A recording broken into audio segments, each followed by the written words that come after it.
Bismillahirrahmanirrahim. Assalamualaikum warahmatullahi wabarakatuh.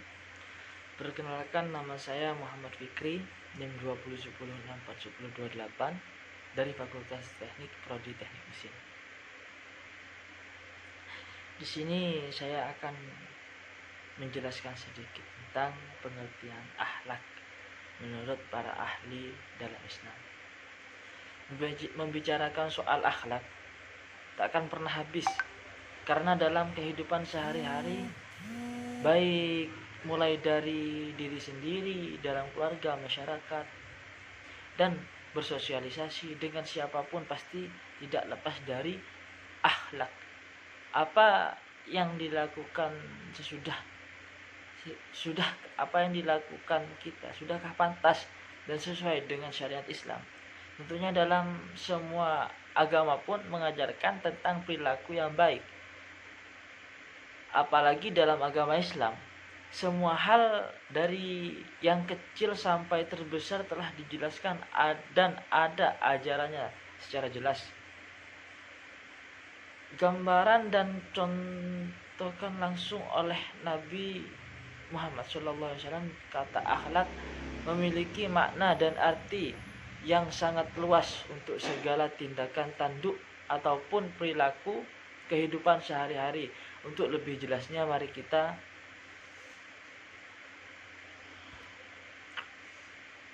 jelasnya, saya akan sedikit menjelaskan tentang pengertian akhlak itu. Pengertian akhlak, kata akhlak berasal dari bahasa Arab yaitu al-khulq, yang berarti tabiat, perangkai tingkah laku, kebiasaan, kelakuan. Menurut istilah, akhlak ialah sifat yang tertanam di dalam diri seorang manusia yang bisa mengeluarkan suatu dengan senang dan mudah tanpa adanya suatu pemikiran dan paksaan. Dalam KBBI, akhlak berarti budi pekerti atau kelakuan. Pengertian akhlak menurut para ahli Islam, sedangkan menurut para ahli, pengertian akhlak adalah sebagai berikut. Menurut Ibnu Maskawai, menurutnya akhlak ialah hal innafsi dayatun laha ilaha illallah. Menurutnya akhlak ialah linafsi da'iyatun laha ila al af'aliha min ghairi fikrin wala ruyatin, yaitu sifat yang tertanam dalam jiwa seseorang yang mendorongnya untuk melakukan perbuatan tanpa memerlukan pemikir. Menurut Abu Hamid Al-Ghazali, akhlak ialah sifat yang terpatri dalam jiwa manusia, yang darinya terlahir perbuatan-perbuatan yang dilakukan dengan senang dan mudah tanpa memikirkan dirinya serta tanpa adanya renungan terlebih dahulu. Menurut Ahmad bin Mustafa, akhlak merupakan sebuah ilmu yang darinya dapat diketahui jenis keutamaan, di mana keutamaan itu ialah terwujudnya keseimbangan antara tiga kekuatan, yakni kekuatan berpikir, marah, dan syahwat atau nafsu. Menurut Muhammad bin Ali Syarif Al-Jurjani, akhlak merupakan suatu yang sifatnya baik atau buruk, tertanam kuat dalam diri manusia, yang darinya terlahir perbuatan-perbuatan dengan mudah dan ringan tanpa berpikir dan direnungkan. Dalam Al-Quran surat Al-Qalam ayat 4 dikatakan bahwa, dan sesungguhnya engkau Muhammad berada di atas budi pekerti yang agung. Dan dalam sebuah hadis pun dikatakan bahwa aku diutus hanya untuk menyempurnakan akhlak yang mulia. Sehingga jelas bagi umat Islam di seluruh alam berpatokan pada akhlaknya Nabi Muhammad SAW, akhlak terpuji yang ada dalam diri Rasulullah SAW, patut kita jadikan contoh dan suri tauladan yang baik. Akhlak, etika, moral, dan budi pekerti adalah hal yang terlihat sama namun sejatinya berbeda, berbeda dan perbedaannya tersebut yaitu akhlak adalah sebuah bentuk dari sifat yang dimana akan dilakukan penanaman ke dalam sebuah bentuk dari jiwa yang akan melakukan penimbulan dari segala macam bentuk perbuatan dengan hal yang dimana sangatlah gampang dan juga mudah. Etika adalah sebuah bentuk dari watak kesusilaan hingga sebuah bentuk dari adat. Moral adalah sebuah bentuk dari adat maupun sebuah bentuk dari cara hidup seorang manusia. Budi pekerti adalah sebuah bentuk dari cara pemikiran dan perbuatan seorang manusia. Persamaan dari akhlak, etika, moral tersebut pada objek pembahasan adalah sebagai sebuah bentuk dari tingkah laku, perbuatan hingga sebuah bentuk perilaku manusia. Perilaku yang akan dilakukan pembahasannya adalah sebuah bentuk dari perilaku yang dimana dimiliki oleh seseorang yang dimana baik dan juga buruknya. Adapun jenis-jenis akhlak, secara umum akhlak terbagi menjadi dua, yaitu akhlak yang diatur manusia atau akhlak wadiyah dan akhlak yang lahir dari tuntunan Allah Subhanahu wa taala atau akhlak Islam. Berikut penjelasan mengenai dua akhlak tersebut. 1. Akhlak wadiyah. Akhlak wadiyah adalah norma yang diciptakan manusia untuk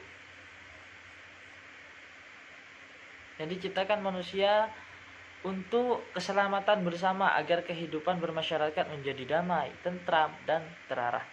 Rujukan dari akhlak wadiyah adalah logika dan rasio menurut manusia sendiri. Bagi anggota masyarakat yang melanggar akhlak wadiyah ini lazimnya memperoleh sanksi dari lingkungan sekitar, kepolisian, ataupun dikucilkan dari masyarakat. Dan akhlak Islam mengatur akhlak-akhlak yang dianjurkan untuk dikerjakan umatnya, serta menghimbau perilaku-perilaku tercela agar dihindari. Rujukan akhlak Islam ini adalah dari Allah Subhanahu wa taala, baik itu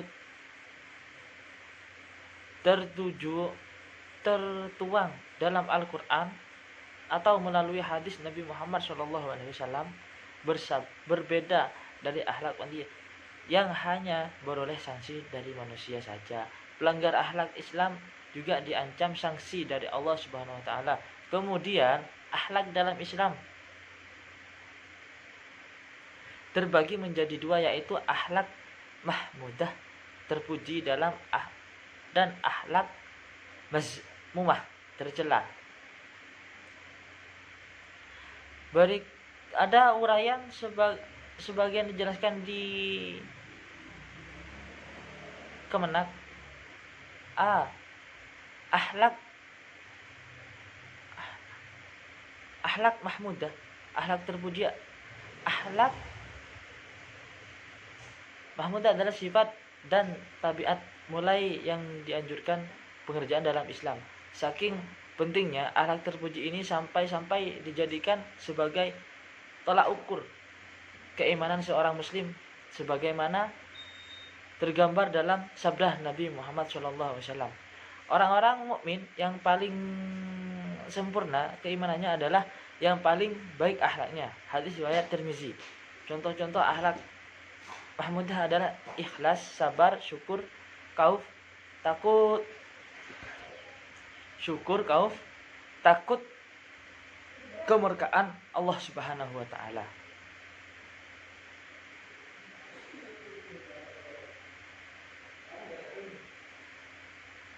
Mengharapkan keridhaan Allah Subhanahu wa taala, jujur, adil, amanah, tawaduk, merendah diri sesama muslim, bersyukur dan lain sebagainya.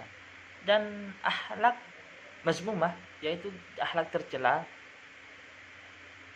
adalah sifat dan tabiat tercela yang mesti dihindari seorang muslim. Saking buruknya akhlak mazmumah ini sampai Rasulullah menjadikan doa sebagaimana hadis berikut yang artinya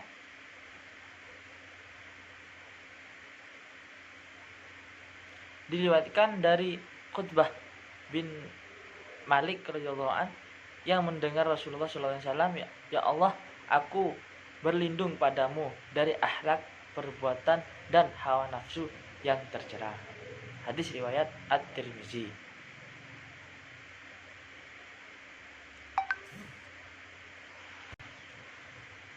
Akhlak adalah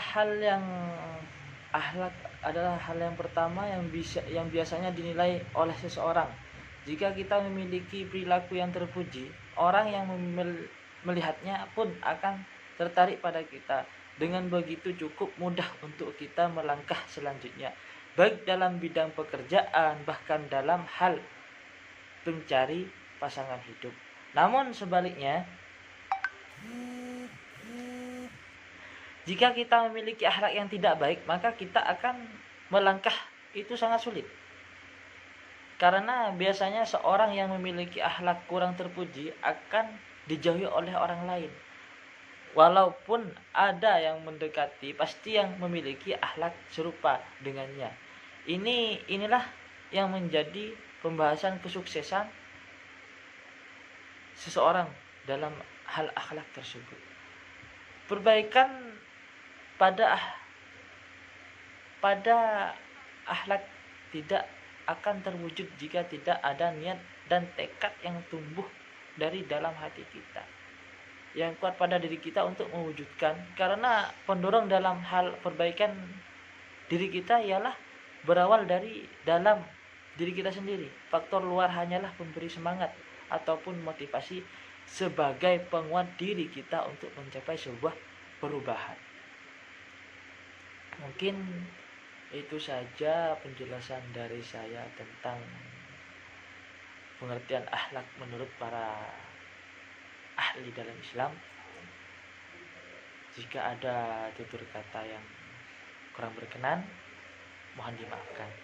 Kurang lebihnya mohon maaf. Wassalamualaikum warahmatullahi wabarakatuh.